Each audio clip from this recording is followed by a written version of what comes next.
Շնորհակալ եմ, պարոն վարչապետ, քաղաքացիների հետ ձեր հանդիպումների ժամանակ վերջերս իրենց կարծիքն եք հարցնում, թե արժե ներկայացնել հրապարակային ցուցադրել այն ռազմատեխնիկան, որը վերջին տարիներին է ձեռք բերվել, հետաքրքիր է որոշում եզրակացություն կա արդեն սրա հետ կապված։ Այո, որոշում եզրակացություն կա,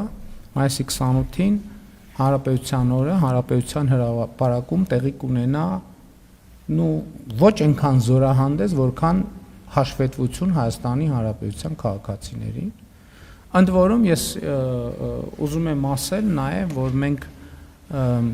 այս թեմայով աշխատում ենք եւ աշխատել ենք մեր միջազգային գործընկերների հետ,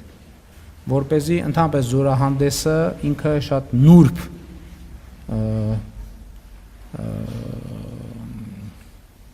երևույթ է եւ կարա նաև տպավորություն ստեղծի խաղաղության օրակարգից շեղվելու, խաղաղության օրակարգից հրաժարվելու եւ մենք աշխատում ենք եւ շարունակելու ենք աշխատել միջազգային հանրության մեր գործընկերների հետ, ներառյալ տարածաշրջանի երկրների հետ, որպեսզի նրանք որևէ կերպ դա չընկալեն որպես խաղաղության օրակարգից հրաժարում։ Մենք դա ըստ էության ստիպված, ոչ թե ստիպված չէ,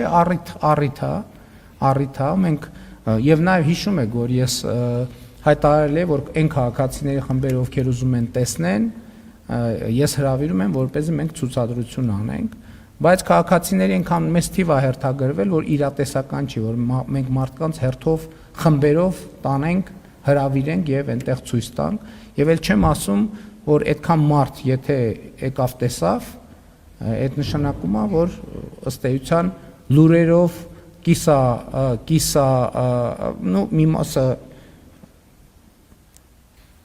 շեղված տարածվելու այդ ինֆորմացիան, դրա համար ավելի լավ է ցույց տանք։ Եվ մայիսի 28-ին Հանրապետության հրապարակում ցույց կտանք մենք մեզ։ Եվ ուզում եմ ասել, որ կարծում եմ, որ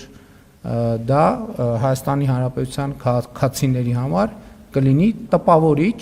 տեսարան։